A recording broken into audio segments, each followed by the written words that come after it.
This isn't going to be a long-winded monologue purely because I don't want it to feed into the very problem I'm about to address, but I do want to talk about the proliferation of YouTube outrage culture. It seems like every day I see a new drama or exposed video being uploaded. One YouTuber's attacking another and they in return are making response rants directed right back at the original source, and on and on and on it goes ad infinitum. Now, I'm not above enjoying and watching a little bit of drama myself, and I'm just as guilty of creating the demand out there for this type of content as the next person. But that being said, it doesn't mean I have to like it in the grander scheme of things. It's juvenile, petty, oftentimes completely manufactured just to generate those valuable clicks. Before the advent of mass video sharing, much of what constitutes outrage culture these days would have gone largely unnoticed. At best, if you were witness to whatever minor slight was perpetuated, you may shake your head a little bit and just think, that guy's a bit of an arsehole, before carrying on with your day. But unfortunately, we no longer live in those simpler times. It's all about the drama now. You've got to spill that tea. Is that how you use that saying? I don't even know if I've used it in the right context, but in truth, I don't care enough to go and check, as it would mean watching more of the videos that I'm berating. Let's be honest here for a minute. Words cannot harm you.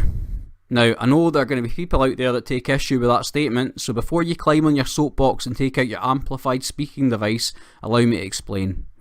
Many a YouTube video consists of some aggrieved party sitting down in front of the camera, eyes welling up with tears, bottom lip trembling as they tell the viewers about how their delicate little feelings got hurt, how they were scared for their lives, or how the trauma of what was said to them triggered some form of PTSD. So let's just get this out of the way right off the bat. Someone saying mean things to you on the internet is not and never will be comparable with people who suffer and have to deal with real and genuine trauma in their lives each and every day. The majority of us do not feel sorry for you, and what you're doing is demonstrating what a sheltered little flower you actually are. Many of these whiny little children, and they consist of both men and women, live a rather privileged life and rely on the fact that the average viewer will find a way to empathise with them on some level. They often have no idea what real trauma or hardship is, and in the absence of any real issues, they search for anything to latch onto that would allow them to be the victim. So far, I realise I've not done anything to quantify the call for patience to the outraged crowd from the start of this video, but keep your hair on, it is coming. When I said words can't harm you, I was on this occasion referring to YouTube. In schools and workplaces around the world, real people are victims of bullies who will belittle and demean them at every opportunity. The people who choose to do that to another human being are scum. They're the worst of the worst, as they derive some form of pleasure from causing pain to others. I don't care what led them to that point where they decided making someone else feel small and weak was acceptable. I don't care if they've had a troubled upbringing or are being bullied at home themselves. They are making a conscious choice to inflict pain on others, and as a result of that, any sympathy or goodwill I may have had is null and void. Hopefully that's cleared up any confusion for those of you who are quietly bubbling with rage at this random internet guy daring to minimise the suffering of others. As I said before, I suspect much of the drama we bear witness to is in fact entirely manufactured.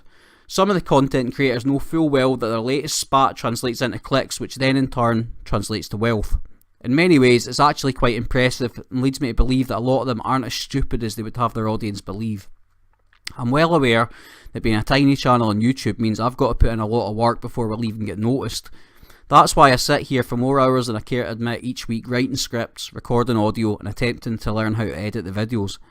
That isn't a complaint, I actually quite enjoy the process, but I'm acutely aware that there would be an easier path that I could take if I was just willing to abandon my principles. All I would need to do is go looking for some of the larger YouTube creators that seem to specialise in drama, watch a few of their videos and identify something that I could deliberately misinterpret. Then it would simply be a case of a little creative editing and suddenly I could alter the entire context of what they said to benefit my point. Maybe my intended target said something along the lines of, X YouTuber said I am racist when all of you know that I'm not. This is ideal. Let's cut out some of those extraneous parts and suddenly that same YouTuber is saying, I am racist. Well, I am outraged at this and now I must make sure the world hears about it. Next thing you know, I've got a 10-minute video uploaded to YouTube and I'm tagging everybody who is anybody on Twitter with links to my proof that Y is indeed a racist. Before you know it, my little video has been watched hundreds, thousands, or in a perfect world, millions of times. This little no subscriber channel has hit the big time, and all I need to do to maintain it is find another target, or if I'm really lucky, the original YouTuber who I stepped on to get here will respond, defending his position and showing how he was taken out of context. But by this point, the truth won't matter. The clicks have already been made, the other channels have picked up the story and ran with it. It has grown arms and legs of its own, and not me, not you, nor anybody can put Pandora back in her box.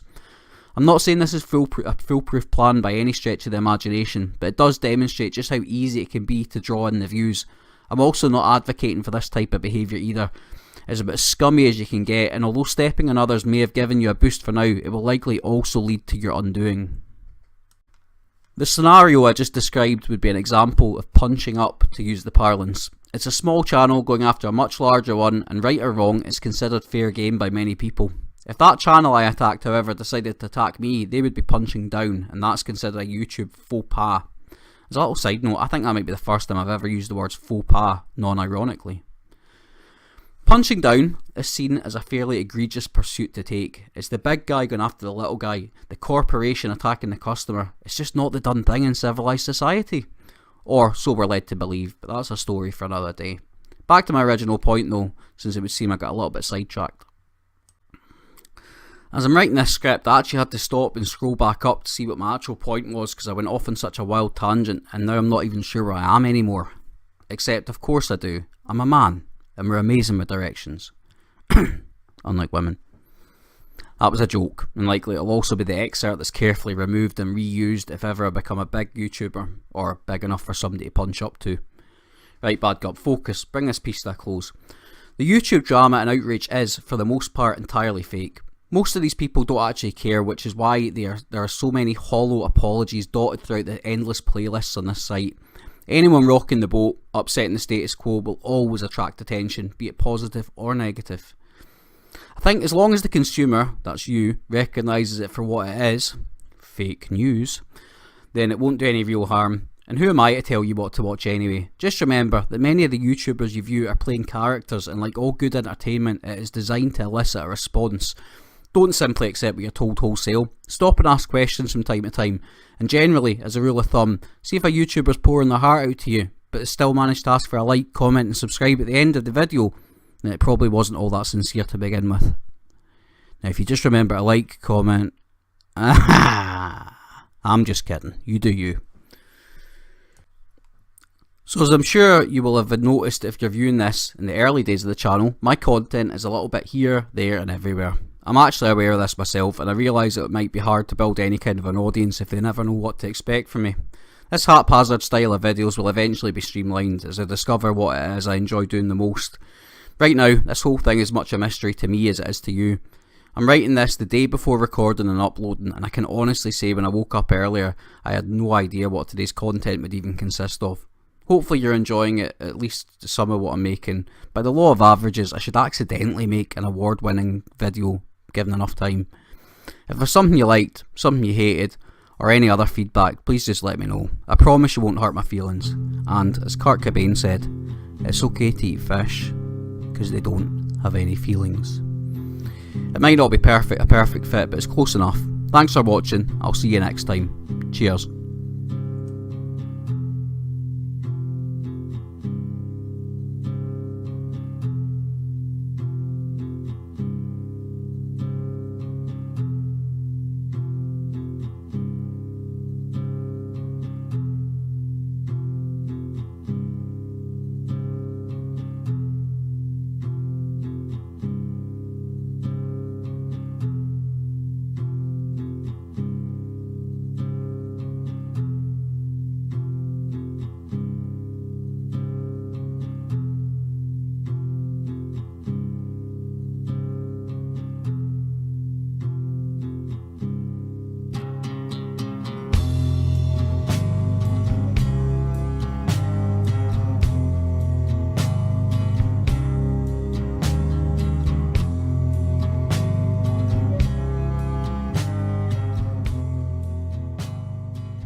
So, as a little bit off script, rambling, I'm going to let you in a little editing secret, a little peek behind the curtain. It's not a very fancy curtain anyway, but curtain all the same. This wasn't my original audio for this video. Heading out to work in 5 minutes, so I was pushed for time, but I thought I'll stick it on and have a quick listen to make sure it's okay before I compile it. And it wasn't okay. For some reason, my voice doesn't sound like this. This is my normal talking voice. But the video it was on sounded like I'd smoked about 100 cigarettes. It was, thanks very much for joining me for this YouTube video. I hope you enjoy it. This is totally how I talk. Do you like it? Do you find it sexy? I don't know why I did it. Maybe my throat was sore that day, or maybe I just thought gravelly sounded better. I might include a wee clip just so you can hear how it would have sounded. If you like it, maybe I'll upload the outtake video with gravelly bad gup. Anyway, hope you enjoyed the video. See you next time. Cheers. There was an old lady who swallowed a fly. I don't know why she swallowed a fly. I guess she'll die. There was an old lady who swallowed a spider that wriggled and jiggled and wiggled inside her. She swallowed the spider to catch the fly. I don't know why she swallowed a fly. There was an old lady who swallowed a mouse. I don't know why she swallowed a mouse. She swallowed the mouse to catch the spider that wriggled and jiggled and tickled inside her. She swallowed the spider to catch the fly. I don't know why she swallowed a fly. I guess she'll die. There was an old woman who swallowed a cat. I don't know why she swallowed a cat. She swallowed the cat to catch the mouse, to catch the spider that wriggled and jiggled and tickled inside her. She swallowed the spider to catch the fly. I don't know why she swallowed a fly. I guess she'll die. There was an old woman who swallowed a dog. I don't know why she swallowed the dog. She swallowed the dog to catch the cat, to catch the mouse, to catch the spider that wriggled and jiggled and tickled inside her. She swallowed the spider to catch the fly. I don't know why she swallowed a fly. I guess she'll die. There was an old lady who swallowed a horse. She's dead, of course. Thanks very much.